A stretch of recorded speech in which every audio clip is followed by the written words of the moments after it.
dengan topik terapi musik dengan teknik Dunian Juzen dengan Sise Abdul Razak, SPF NLP CTNTA. Kepada beliau Sise Abdul Razak kami mohon ke depan. Semoga waktu dan tempat dipersilakan.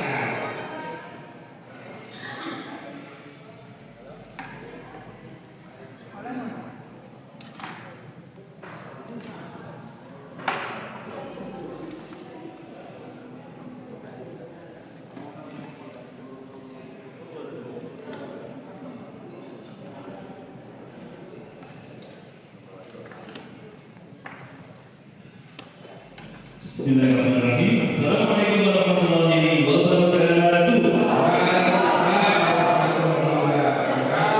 Supaya yang dimakan siang tadi terobahkan dengan sempurna, saya ulangi. Assalamualaikum warahmatullahi wabarakatuh. Alhamdulillah. Kalau saya memanggil Satya Asgar, benar kan ya? Alhamdulillah. Luar biasa. Allah.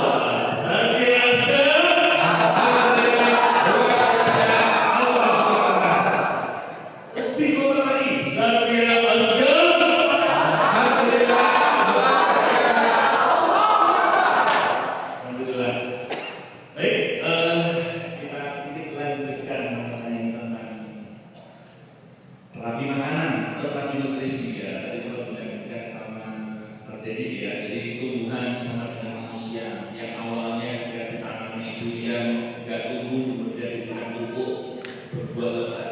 Nah kemudian namanya diberikan pupuk lagi nggak berbuah lagi kemudian manusia tidak demikian begitu. Artinya ketika kita diberikan kesempatan untuk melakukan berbagai macam aktivitas, maka kita pun juga harus memperhatikan kebutuhan nutrisi kita. Setuju? Sangat setuju ya. Jadi nutrisinya harus diperhatikan betul.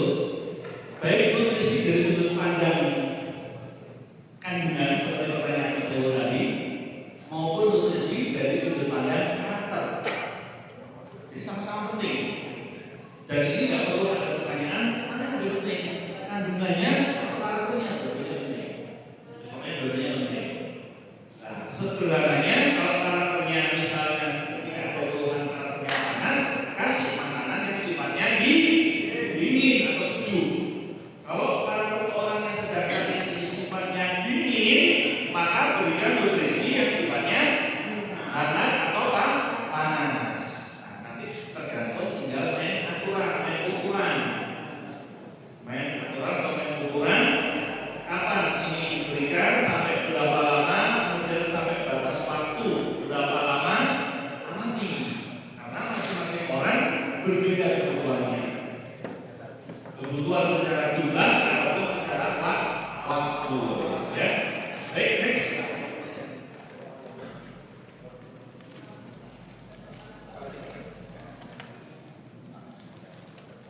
Jadi kayak pencegahan penyakit. Jadi terapi makanan di China lebih fokus pada pencegahan dibanding pengobatan. Ketika seseorang ada sakit, maka wajib dibutuhkan herbal. Artinya apa? Karena kondisi sakit itu kondisi tidak umum Bapak Ibu. Maka dibutuhkan nutrisi cepat, siap serap. Makanya alhamdulillah herbal yang ada pada diri kita di BPN saya ini nano, teknologinya nano. Bedanya apa? Nano itu siap serap dia, tingkat penyerapannya itu sangat cepat penyerapannya di teknologi nano ya. Kemudian yang berikutnya penggunaan herbal dan bahan alami, namanya juga dapat sebagai obat. Penggunaan herbal dan bahan alami dalam diet atau khasiat kuat. Jadi diet yang masuk di sini adalah pengaturan makanan, tidak berlebih, tidak kurang, artinya sesuai ya. Ketika dalam berbicara western, misalnya ahli nutrisi yang sudut pandangnya western, kalau sampai ditimbang ya Bapak Ibu ya, nasinya berapa ton ya, terus kemudian sayurnya apa saja, berapa gram, berapa ton, boleh sih kayak gitu.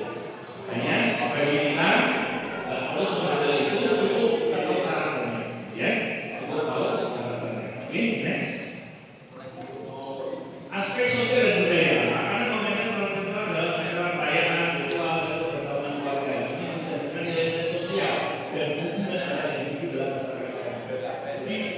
budaya kita pun juga demikian. Ada istilahnya apem, benar ya? Jadi apem itu kan afan kan? Ya. Jadi ada hal-hal yang bersifat filosofis. Boleh ada masalahnya. Pendidikan nutrisi, pendidikan tentang makanan dan kesehatan sudah dimulai sejak usia dini dalam budaya keluarga dan komunitas untuk bekerja makanan yang sehat dan bergizi. Oke, next. Inovasi dan adaptasi dalam dunia modern pendidikan Cina telah berlaku dengan adaptasi dan menerapkan praktik baru termasuk integrasi dengan ilmu gizi modern. Ini tadi yang saya sebutkan pendekatan Western sama Eastern berbenturan. Kita kolaborasikan aja, kita sinkronkan, lalu kita praktekkan secepat mungkin. Ya. Begitu ada tradisi, maka saya memiliki makna simbolis dalam tradisi dan ritualnya untuk mencari gambaran budaya untuk membawa kebutuhan dan kejalan dan tradisi mereka ya. Bagi kita kan cukup dari sisi filosofisnya. Ya, jadi oke, next. Sejarah saya ulangi ya. Jadi berkaitan dengan sejarah ini ada satu kitab buah Mineji gitu ya. Itu yang dikenal sebagai kedokteran dalam Kaisar Ming. Itu lengkap membahas aspek makanan, aspek terapi dan lain sebagainya gitu ya. Jadi kalau tadi saya sebutkan bahwa Chinese medicine atau PDD pengobatan tradisional Tiongkok itu terdokumentasi dengan baik. Artinya tertulis dalam kitab dan buku. Di Jawa pun bisa jadi juga terdokumentasi dalam candi, relief candi. Nah, hanya perbedaannya kita budayanya belum ada budaya nulis. Jadi yang pertama, yang kedua budaya kita masih belum ada budaya penelitian secara ilmiah. Sehingga ketika belum ada budaya nulis, belum ada penelitian secara ilmiah, mau ngomong sama teman-teman WHO, ya gimana bahannya? Pahami Bapak Ibu ya?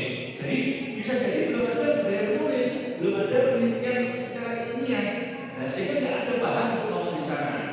Nah, dari teman-teman di sana sendiri sudah terdokumentasi dengan baik, ada tulisan lengkap, ada penelitian ilmiah, sehingga ketika diundang oleh WHO, dia mereka ngomong ini. Seperti itu ya. Jadi yang saya sebut terdokumentasi dengan baik itu maksudnya. Oke, next, lanjut. Dalam membuat energi sendiri, sama saja. Oke, saya lompati ini, lanjut lagi. Pengaruh 5 elemen, makanan juga dihubungkan dengan 5 elemen: kayu, api, tanah, logam, air. Ya, produk kita juga ada itu kan.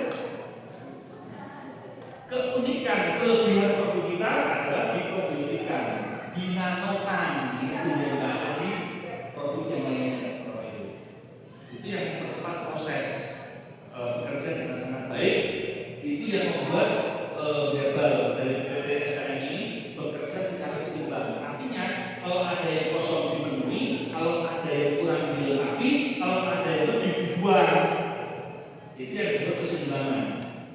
Nah, dengan konsep probiotik dan nanonya di herbal yang kita miliki, itu yang saya rasakan. Saya baru sekali saya rasain. Oh, ini yang rasain. Tapi pola kerjanya seperti ini. Oke, lanjut next. Makanan sebagai obat, lanjut. Artinya penentuan pola makan, lanjut. Sejarah ya. Dalam sejarah sendiri itu mereka ada Senong ya, kita mengatakan bahwa Senong metodologi dengan dewa pertanian menggunakan tanaman obat yang dianggap sebagai pelopor dalam pengobatan herbal dan ahli makanan. Yang dimaksud dewa pertanian bagi mereka itu bukan seorang dewa yang disembah, enggak, tapi ahli pada zamannya. Kalau dalam bahasa kultur kita kan dukun beranak, dukun bayi. Tapi kan ya sebenarnya dukun, tapi kan bukan dukun lagi. Gitu, oke. Nah, mereka menyebutnya dewa. Dewa artinya sesuatu yang atau seseorang yang memang diahlikan di zamannya saat itu. Ya. Lanjut. Artinya dia ya, Senang bin Chao-ching ya. Karya ini menghasilkan dari 365 jenis tanaman obat dan makanan, membentuk dasar bagi terapi makanan dalam budaya China. Lanjut. Oke, lanjut. Ini beberapa dinastinya ya. Peningkatan riset. Jadi kalau kita amati sejarahnya Bapak Ibu, dari mulai sebelum Masehi sampai setiap Masehi dari sekian masa sampai sekian masa ini tercatat Bapak Ibu dari beberapa dinasti itu. Nah, ini lanjut era modern 2021 ya, kembali ke praktek tradisional dengan meningkatkan minat dalam gaya hidup sehat. Banyak orang kembali mengadopsi prinsip-prinsip dari era Cina termasuk Prima. Integrasi dengan kedokteran barat terdapat kolaborasi antara praktik dietnya tradisional dan pendekatan medis modern. Ahli gizi dan praktisi kesehatan mengadopsi dan mengkomunikasi prinsip-prinsip itu untuk menggunakan dalam praktik sehari-hari. Mohon maaf, yang hadir di sini ada yang sekarang dokter? Dokter ada? Ada? Dukun. Dokter nggak ada ya? Perbedaannya di Indonesia Bapak Ibu, kita belajar dari kasus COVID kemarin, ya. Ketika dibandingkan dengan di negara China, seorang sensei itu dia juga praktek di rumah sakit bekerja sama dengan dokter modern. Tetapi di Indonesia tidak bisa demikian atau belum bisa demikian. Belum bisa demikian. Sehingga di Indonesia ini masih terkotak-kotak. Nah, paling tidak dimulai dari diri kita, minimal di pikiran kita jangan kita mengkotak-kotakan, kecuali kondisi khusus. Contoh, pernah nggak mendengar Bapak Ibu ada ungkapan dulu 2 tahun 3 tahun yang lalu saat sedang COVID, orang kalau sudah diduga COVID masuk rumah sakit pulang tinggal lama, ada nggak? Ya. Tapi omongan itu kenceng ya di pendengaran kita. Nyata. Makanya saya ngomong ini dari dokter. Dan akhirnya begini Bapak Ibu,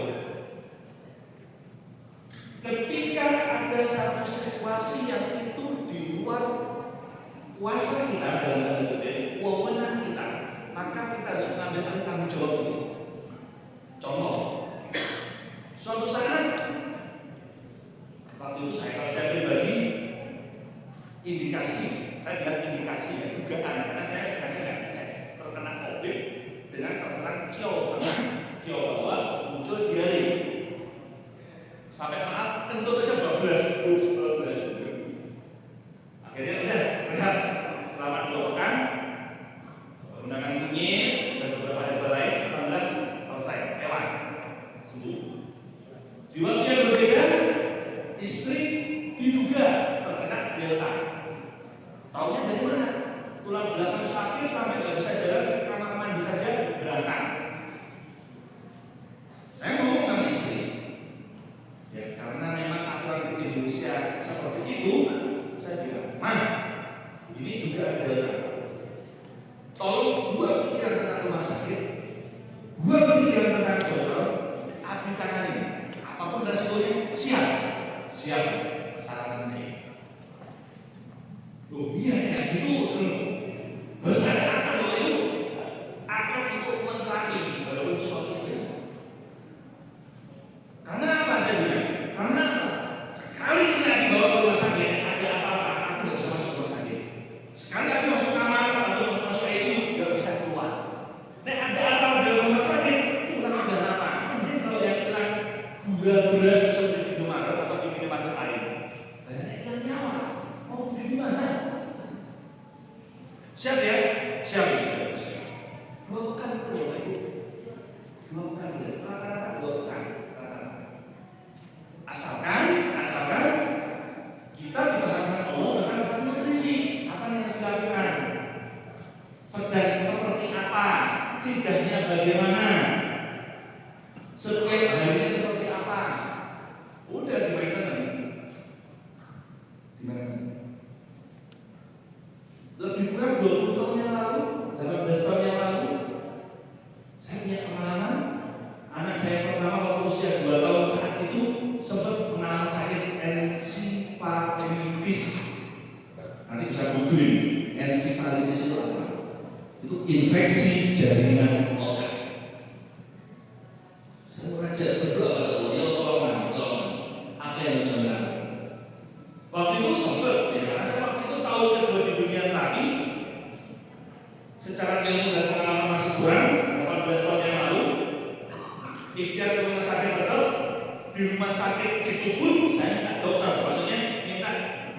Dok, saya mohon pakai dokter ini, jangan pakai dokter ini. Maka saya ngambil sendiri, dok, mohon pakai anak saya dokter sendiri, jangan ke yang lain. Kenapa Pak? Di rumah sakit Kertosono tidak ada perubahan, dibawa ke Jombang, tidak ada perubahan, waktu itu langsung dibawa ke Derstomo.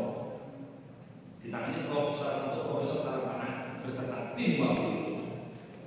Pada satu waktu, itulah pentingnya doa Bapak Ibu, seperti yang diajarkan dari saya itu. Ketika ada akan tindakan pengambilan cairan sumsum tulang belakang, saya tanya, dok, tindakan ini itu ada konsekuensinya enggak? Setiap tindakan medis ada konsekuensinya, Pak. Makanya kami butuh pandangan Bapak sebagai orang tuanya. Dulu dok. Kami rapat dan kami merasa dibantu Allah waktu itu lewat salah satu tulisan tangga saya. Terus jangan kalau saya bicara susu tulang belakang, nanti anak muda cacat. Oh iya, makasih. Dok, hasil musyawarah keluarga tidak dilakukan tindakan pengambilan cairan susu tulang belakang. Karena memang ada satu tindakan medis pengambilan cairan susu tulang belakang untuk keperluan diagnosa, bukan tindakan terapi. Sekali salah belajar bisa menimbulkan kelumpuhan. Saya lengkap dulu ceritanya. 3 tahun kemudian saya ada pasien dari Kalimantan dengan bopong ayahnya begini, lunglai. Pak, ini awalnya gimana? Awalnya dokter mengambil cairan sumsum tulang belakang. Bapak waktu itu nggak dikasih tahu dokter kalau ada resiko. Enggak, Bapak tandakan apa itu ya? Kalau sudah seperti itu, cacatnya seumur hidup Bapak Ibu. Saya langsung ingat 3 tahun sebelumnya. Dulu anak saya sempat mengalami gangguan dulu. Lalu yang kedua, dengan salah satu tim dokter, namanya Dr. Boy, kami sama-sama alumni Gajah Mada, ngobrol, saking baiknya beliau hari Ahad saja visit Bapak Ibu di kamar, dicek semua obatnya. Salah satu obatnya ada yang namanya Valium. Dan Dr. Boy mengatakan, Pak, tolong Valium ini disembunyikan, karena kalau tidak dikhawatirkan efeknya seperti narkoba. Nanti kalau suster tanya, apakah ini sudah diminumkan? Ya, kata Dr. Boy sudah. Bayangkan Bapak Ibu, Allah membantu kami dalam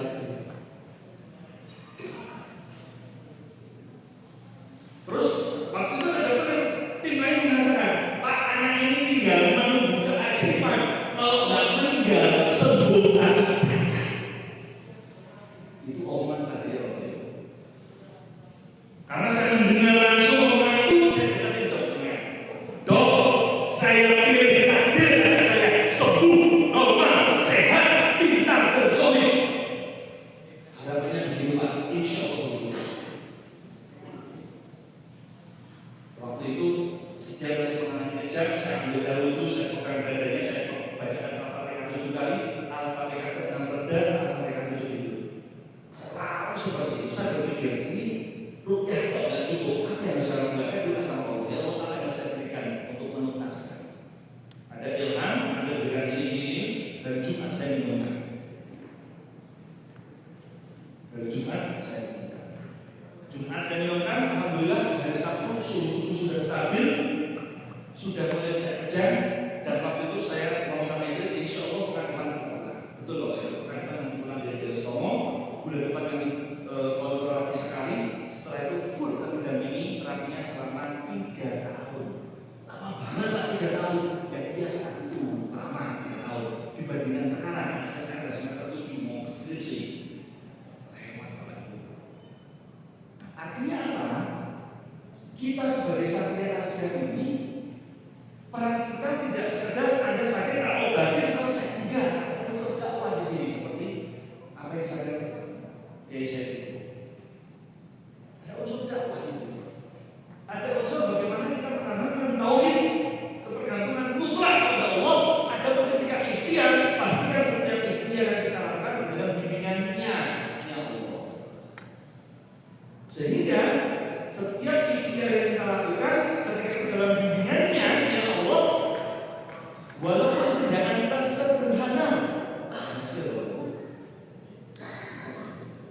itu sedikit pengalaman Jadi Allah kata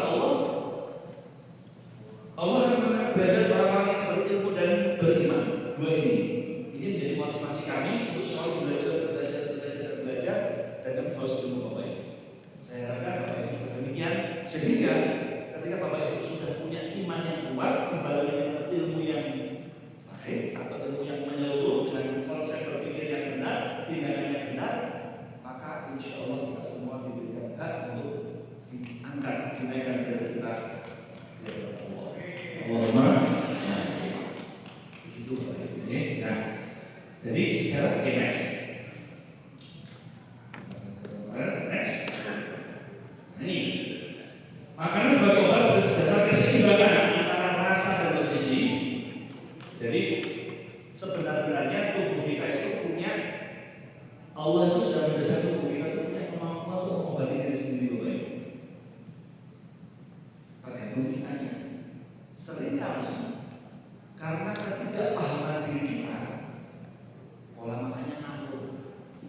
Anak SMP sudah diabetes, anak SD sudah cuci darah, ngawur makanannya. Nggak bisa dihubungi makanannya ngawur. Sabotase itu yang harus kita pahami diri kita, keluarga kita, dan yang kita ajarkan. Baik itu dari aspek makanan, aspek pola hidup, aspek psikologis, pola pikir, gitu, supaya tidak kakean pola. Jadi keseimbangan yin ini lembut, yang panas sebab pemilihan makanan yang memiliki sifat yin seperti sayuran hijau dan buah-buahan harus diimbangi dengan makanan yang seperti daging dan rempah-rempah panas untuk menjaga keseimbangan dalam tubuh. Dulu awal-awal saya nikah, yang namanya istri saya ini makan timun satu iris itu sudah menggigil, dapat drop, dapat dulu awal-awal nikah.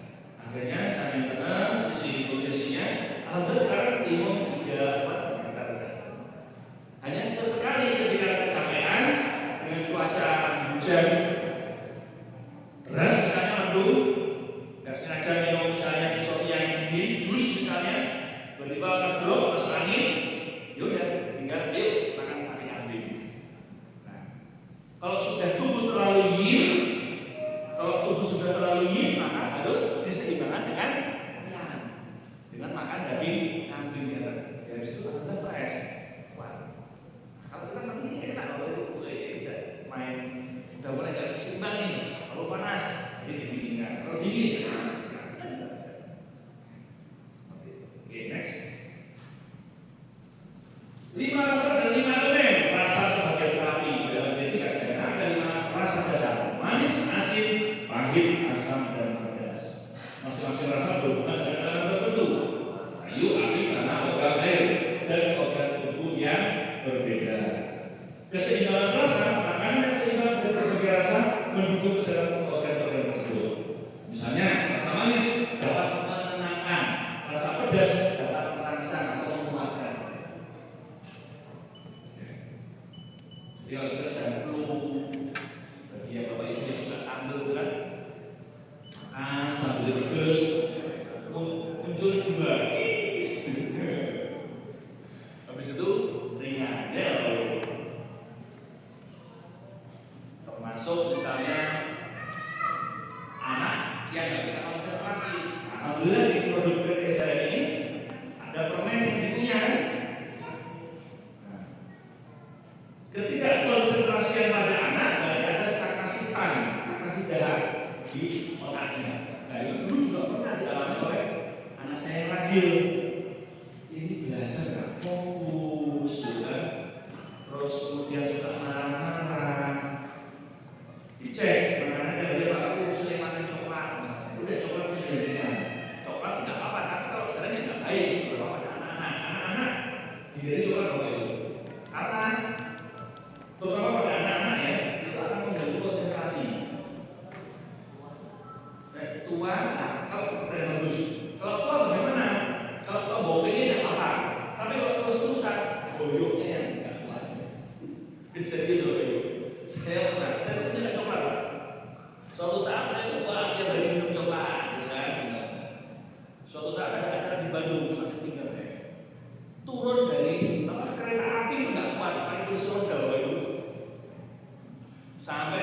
sakitnya itu, saya kan alhamdulillah ada adik ipar ya, adik ipar laki-laki ya. Saya duduk di kursi, sebelah saya perempuan. Aduh, udah dikira fitnah kan, Bapak bisa pindah Bu, dikira apa gitu kan. Padahal sakit loh itu, serius. Oh, duduk tidak kuat Pak. Duduk tidak kuat. Tolong bilangin kondektur, saya tak tidur di bukan saya tidur tempat tidurnya itu. Kalau tidur tidak kuat, orang sakit sampai Jogja turun dari kereta api bawa ibu saudara. Kira-kira dia mencoba. Nah, bagi kita yang sudah berumur hindari terutama kalau sedang dingin di tawas, marah, batu, atau tidak kamu. Nah, bagi anak-anak itu mengganggu konsentrasi karena dia mencoba. Ya, tahu bahaya. Ya, orang Iya, waktu sudah habis, tapi saya hanya ingin bertanya sedikit dok. Master, coach. Jadi mohon tentang tuina puncak. Jadi sebetulnya tekniknya seperti apa, metodenya seperti apa, terus manfaatnya untuk apa saja. Baik, sebelum saya jelaskan, mohon saya dengan jajan. Baik, sebenarnya orang kali tentang ini banyak ya, dan saya harapkan ini bukan pertemuan yang pertama dan terakhir, tapi pertama dan berkelanjutan. Itu Bapak Ibu? Ya. Dan nanti ke depannya, insya Allah setelah kita mengembangkan dengan PTSDM ini, saya tadi sempat ngobrol sama Pak Ahmad, sama aku, bahwa nanti ke depannya dengan dunia cucu ini salah satunya dengan ekoturism atau ada istilah wellness tourism, ini kita bisa kerjasama untuk membuka layanan ini di tempat-tempat objek wisata Bapak Ibu. Karena apa? Tuina Cucek ini tanpa harus buka baju. Hari Selasa pagi kemarin dan 2 bulan sebelumnya, saya mengenalkan ini di teman-teman Pemkab Kulon Progo di Jogja. Sekarang mereka langsung hasilnya efek, efeknya langsung harga langsung ya. Karena Tuina Cucek ini saya ambil dari materi salah satu dosen kami Dr. Billy Charles. Dia yang membawa Tuina Cucek ke Indonesia, ada pelatihan di Bandung waktu itu selama 7 hari tahun 2008 ya Bapak Ibu. Sekarang 2025 ya, kalau tahun yang lalu 25 tahun yang lalu ya, 17 ya, 18 10 ya, 17 tahun ya. Tentang Tuina Cucek ini juga menariknya didukung dengan jurnal ilmiah. Artinya apa begini Bapak Ibu? Kita ketika masuk ke lingkungan yang formal atau yang katanya mengedepankan penelitian ilmiah, ini bisa jadi pintu masuk Bapak Ibu. Artinya apa? Ketika ini sebagai pintu masuk, maka itu akan menggeret kemampuan Bapak Ibu yang lainnya. Contoh, Bapak Ibu punya kemampuan meruqyah misalnya. Kalau tiba-tiba dikatakan meruqyah kan mungkin mereka nggak akan langsung menerima, betul Bapak Ibu. Tapi dengan awalan Tuina Cucek yang ada penelitian ilmiah, kita omongkan, oke, terima dulu di lingkungannya. Nanti dengan perjalannya waktu, oh namanya Bapak ini, Ibu ini juga bisa ada modalitas terapi yang lainnya loh, yang bisa digunakan atau bermanfaat untuk masyarakat. Paham saya? Ini sebagai pintu awal. Ya. Baik, lanjut langsung ke belakang, langsung ke belakang. Terus.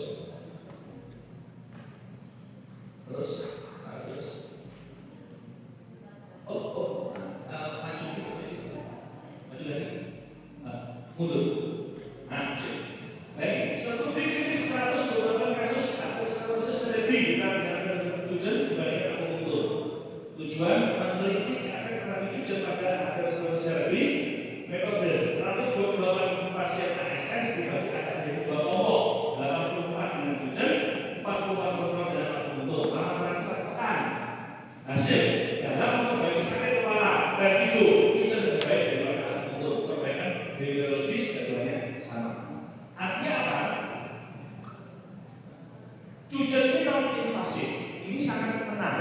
bagi klien, pasien, atau siapapun yang mungkin takut jarum. Yang mungkin takut jarum.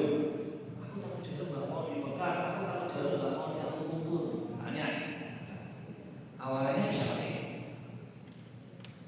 mudah dan praktis, efektif, dan saya kasih luaskan. Jadi, tuinajujen nama lainnya akupuntur anu, atau nama lainnya pestle needle. Pestle needle, karena memang yang digarap atau dikerjakan itu melalui koin, jadi akupuntur. Next, beberapa yang lainnya ya, saya lanjut. Ini kan jenis nyeri klinis. Nah, berbicara keluhan nyeri, alhamdulillah saat ini saja diadakan Allah salah satu teman, mana bisa saya ajak.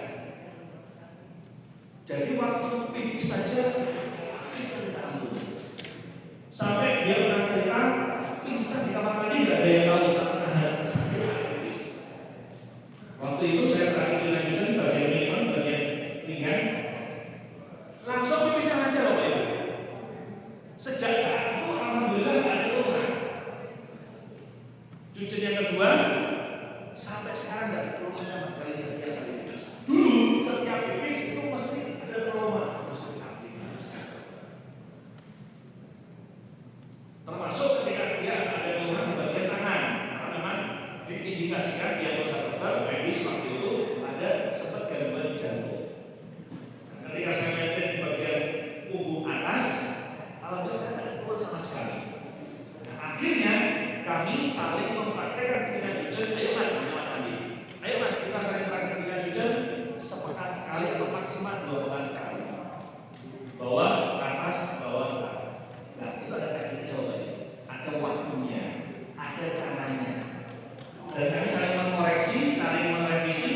Coba atas sama bawah dalam satu waktu hasilnya kayak apa?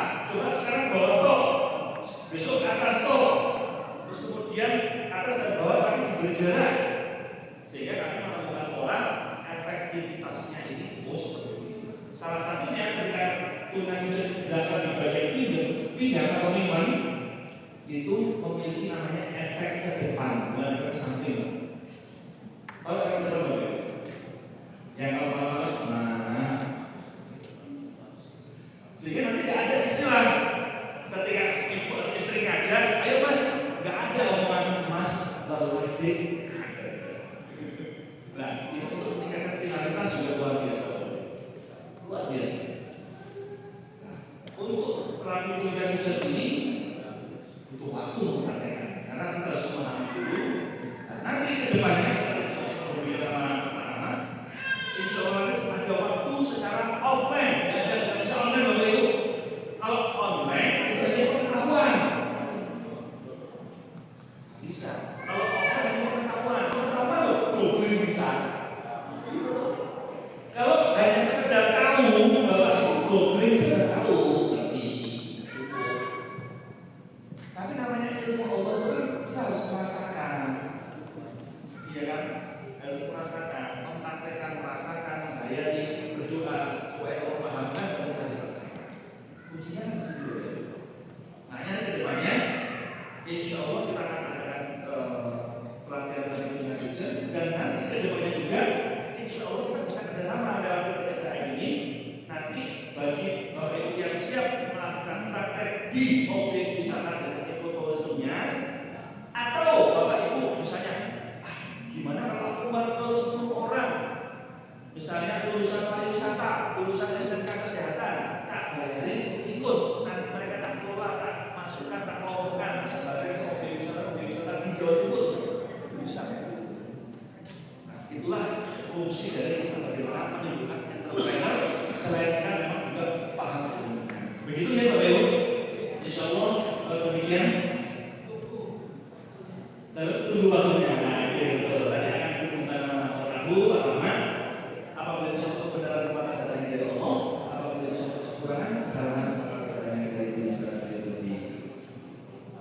demonya nanti setelah selesai. Nah, gitu. Oke, boleh. Assalamualaikum warahmatullahi wabarakatuh.